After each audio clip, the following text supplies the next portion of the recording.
Chapter 10 alkyl halides में आज जो हमारा टॉपिक है 10.4 रिएक्टिविटी ऑफ अल्काइल हैलाइड्स।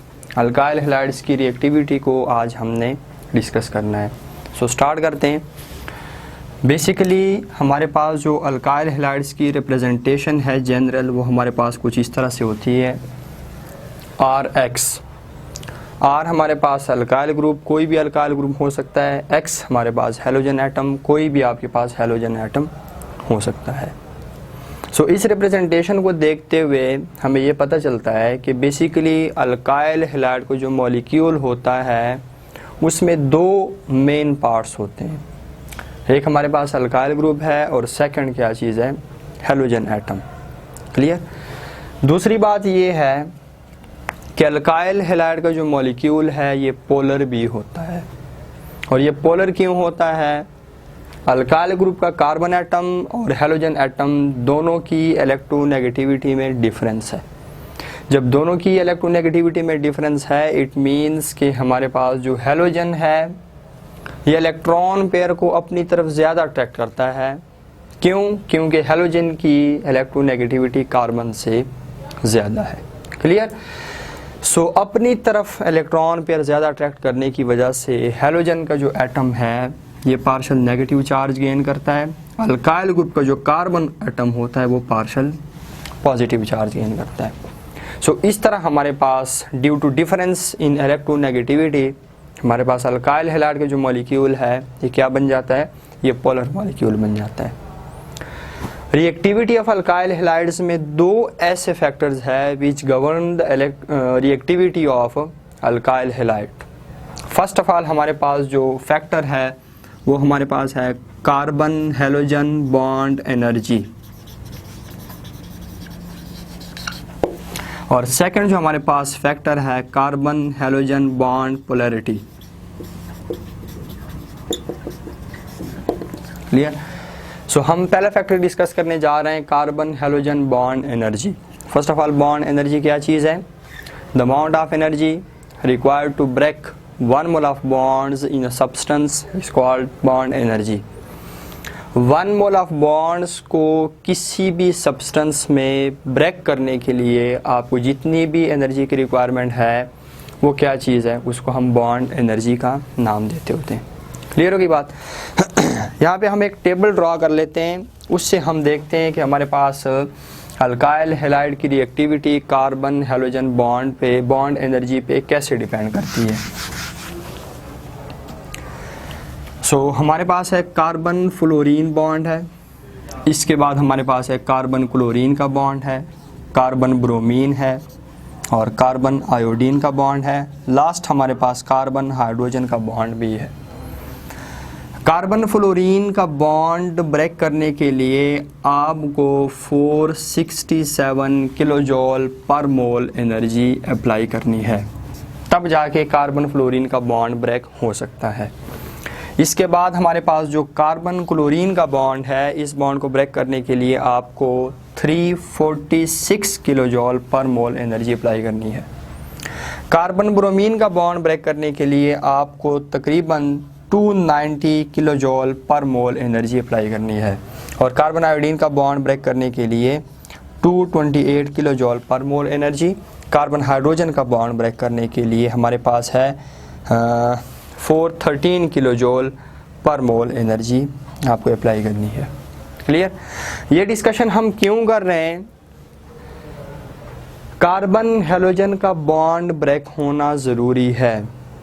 अगर अल्काइल हैलाइड ने किसी और स्पीशीज़ के साथ रिएक्शन करना है तो फिर कार्बन हैलोजन जो बॉन्ड है इसका ब्रेक होना ज़रूरी है, क्योंकि जब तक अल्काइल ग्रुप के कार्बन और हैलोजन का बॉन्ड ब्रेक नहीं होता अल्काइल हैलाइड हमारे पास स्टेबल होगा। जब तक ये स्टेबल है किसी और के साथ रिएक्शन करने की ज़रूरत इसको नहीं है। जब कार्बन और हैलोजन का बॉन्ड ब्रेक हो जाएगा हमारे पास अल्काइल हैलाइड किसी और स्पीशीज़ के साथ जाके रिएक्शन कर पाएगा। टेबल से आपको अंदाज़ा लग रहा होगा कि कार्बन फ्लोरीन बॉन्ड जो हमारे पास है ये सबसे ज़्यादा स्ट्रॉन्गेस्ट बॉन्ड है। क्यों? क्योंकि 467 किलोजोल पर मोल एनर्जी आपको इसको अप्लाई करनी पड़ रही है। ठीक है। डाउन द ग्रुप जाते हुए हमारे पास जो बॉन्ड एनर्जी है वो डिक्रीज हो रही है, बॉन्ड हमारे पास वीक बनता जा रहा है। कार्बन क्लोरीन बॉन्ड एनर्जी जो हमारे पास है 346, इस बॉन्ड को ब्रेक करने के लिए 346 किलो जूल पर मोल एनर्जी आपको अप्लाई करनी पड़ेगी। कार्बन ब्रोमीन के लिए 290 है, कार्बन आयोडीन बॉन्ड ब्रेक करने के लिए 228 किलो जूल पर मोल एनर्जी आपको अप्लाई करनी पड़नी है। और हमारे पास कार्बन हाइड्रोजन का जो बॉन्ड है जो कि अल्काइल ग्रुप में होता है, उस बॉन्ड को ब्रेक करने के लिए आपको 413 किलो जूल पर मोल एनर्जी अप्लाई करनी पड़नी है। क्लियर? सो यहाँ पे हम एक रिज़ल्ट कंक्लूड करते हैं कि रिएक्टिविटी ऑफ अल्काइल हैलाइड जो है वो अगर कार्बन हैलोजन बॉन्ड एनर्जी पे डिपेंड करती है तो हमारे पास जो आयोडो कंपाउंड्स होंगे वो मोस्ट रिएक्टिव कंपाउंड्स होंगे, जबकि फ्लोरो कंपाउंड जो होते हैं वो हमारे पास लीस्ट रिएक्टिव कंपाउंड्स होंगे। क्यों? क्योंकि कार्बन आयोडीन का बॉन्ड अल्काइल हैलाइड में बहुत इजीली ब्रेक हो सकता है, क्योंकि सबसे मिनिमम एनर्जी जो है वो कार्बन आयोडीन बॉन्ड की है और सबसे मैक्सिमम एनर्जी कार्बन फ्लोरीन की है। इट मीन्स कि हमारे पास इस बॉन्ड को ब्रेक करने के लिए मैक्सिमम ज़्यादा से ज़्यादा एनर्जी आपको अप्लाई करनी पड़नी है, जो कि 467 किलो जूल पर मोल है। अब बॉन्ड जितना हमारे पास स्ट्रॉन्ग होगा कार्बन हैलोजन का, रिएक्टिविटी हमारे पास क्या होगी, उतनी ही हमारे पास कम होगी। इट मीन्स के रिएक्टिविटी ऑफ अल्काइल हैलाइड्स और बॉन्ड एनर्जी में एक इनवर्स रिलेशन है। क्लियर? अल्काइल हैलाइड्स की रिएक्टिविटी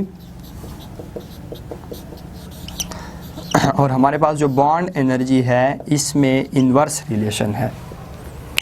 बॉन्ड एनर्जी हमारे पास जितनी ज़्यादा होगी रिएक्टिविटी उतनी ही कम होगी।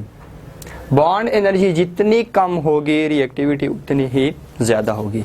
टेबल से आप देख रहे हैं कि कार्बन आयोडीन का जो हमारे पास बॉन्ड है ये हमारे पास वीक बॉन्ड है, सो बॉन्ड एनर्जी भी कम है, इसलिए हमारे पास जो आयोडो कंपाउंड्स होते हैं वो क्या होंगे, हमारे पास मोस्ट रिएक्टिव होंगे, जबकि फ्लोरो कंपाउंड जो हैं वो हमारे पास लीस्ट रिएक्टिव होंगे।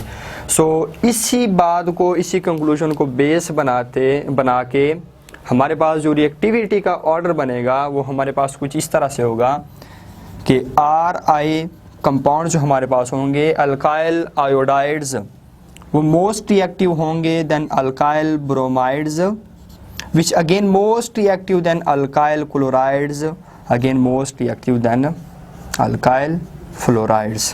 Clear? अल्काइल आयोडाइड्स हमारे पास जो है ये सबसे ज़्यादा रिएक्टिव कंपाउंड्स होंगे, जबकि लीस्ट रिएक्टिव कंपाउंड्स हमारे पास अल्काइल फ्लोराइड्स होंगे। फ्लोरो कंपाउंड्स और आयोडो कंपाउंड्स हमारे पास मोस्ट रिएक्टिव कंपाउंड्स होंगे। सेकंड जो हमारे पास फैक्टर है कार्बन हैलोजन बॉन्ड पोलैरिटी। देखते हैं हम कि अल्काइल हैलाइड की reactivity carbon halogen bond polarity पे कैसे डिपेंड करती है और हमारे पास फाइनल जो रिज़ल्ट निकलेगा वो हमारे पास क्या निकलता है। स्टार्ट में भी हम ये पॉइंट डिस्कस कर चुके हैं कि हमारे पास अल्काइल हैलाइड का जो मॉलिक्यूल है वो पोलर होता है। क्यों? Due to the difference in electronegativity of carbon and halogen atom. Clear? So यहाँ पे अगेन हमारे पास एक टेबल अगर हम ड्रॉ करें, हमारे पास है फ्लोरीन, इसके बाद हमारे पास क्लोरीन, ब्रोमीन और हमारे पास आयोडीन और कार्बन। फ्लोरीन की जो हमारे पास इलेक्ट्रोनेगेटिविटी है वो हमारे पास है 4, क्लोरीन की जो हमारे पास इलेक्ट्रोनेगेटिविटी है वो हमारे पास है 3.0 या 4.0 भी कह सकते हैं। इसके बाद हमारे पास जो ब्रोमीन की इलेक्ट्रोनेगेटिविटी है 2.8, आयोडीन की जो इलेक्ट्रोनेगेटिविटी है 2.5, कार्बन की इलेक्ट्रोनेगेटिविटी हमारे पास 2.5। क्लियर? हाइड्रोजन की जो हमारे पास इलेक्ट्रोनेगेटिविटी है 2.1। अल्काइल हैलाइड का मॉलिक्यूल पोलर है। क्यों? क्योंकि कार्बन और हैलोजेंस जो हैं दोनों की इलेक्ट्रोनेगेटिविटी में डिफरेंस है। जब इलेक्ट्रोनेगेटिविटी में डिफरेंस होगा तो हैलोजेंस जो है फ्लोरीन, क्लोरीन, ब्रोमीन, खासकर ये तीनों जो हैं ये बॉन्ड को पोलर बनाएंगे। क्यों? इलेक्ट्रॉन पेयर जो है ये अपनी तरफ ज़्यादा अट्रैक्ट करेंगे। क्लियर? सो यहाँ पे हम देखते हैं कि अल्काइल हैलाइड की रिएक्टिविटी अगर बॉन्ड पोलैरिटी पे डिपेंड करती है तो हमारे पास जो मोस्ट पोलर मॉलिक्यूल होगा वो किसका होगा, वो हमारे पास फ्लोरो का होगा। अल्काइल फ्लोराइड जो हमारे पास होंगे, देखें हमारे पास R साथ हमारे पास फ्लोरीन, या हम ये कहते हैं कि हमारे पास जो अल्काइल ग्रुप का कार्बन है साथ हमारे पास फ्लोरीन है। हमारे पास इलेक्ट्रोनेगेटिविटी 4.0 है, कार्बन की इलेक्ट्रोनेगेटिविटी 2.5 है। मतलब कि फ्लोरीन की इलेक्ट्रोनेगेटिविटी सबसे ज़्यादा है, इलेक्ट्रॉन पेयर को ये अपनी तरफ ज़्यादा अट्रैक्ट करेगा, रिजल्ट में पार्शल पॉजिटिव चार्ज और carbon partial negative charge gain करेगा। इसके बाद अगर आप कार्बन क्लोरीन का बॉन्ड देखें, वो भी हमारे पास पोलर है लेकिन इतना पोलर नहीं है जितना कार्बन फ्लोरीन का है, क्योंकि यहाँ पे इलेक्ट्रोनेगेटिविटी डिफरेंस ज़्यादा निकलेगा हमारे पास। इस तरह हमारे पास कार्बन ब्रोमीन का जो बॉन्ड है वो भी पोलर है लेकिन इतना पोलर नहीं है जितना कार्बन फ्लोरीन का है या जितना कार्बन क्लोरीन का है। मीन्स के डाउन द वर्ड जाते हुए हमारे पास पोलैरिटी जो है कार्बन हैलोजन बॉन्ड की वो डिक्रीज हो रही है। उसकी वजह क्या है, क्योंकि डाउन द ग्रुप हमारे पास इलेक्ट्रोनेगेटिविटी डिक्रीज हो रही है। इलेक्ट्रोनेगेटिविटी क्यों डिक्रीज हो रही है, हमारे पास एटम का साइज जो है वो इंक्रीज हो रहा है। बात क्लियर। जब एटम का साइज इंक्रीज होगा एटम अपने ही इलेक्ट्रॉन के ऊपर होल्ड कम हो जाता है, वैलेंस इलेक्ट्रॉन्स के ऊपर वो किसी और के क्या खाक अट्रैक्ट करेगा ज़्यादा।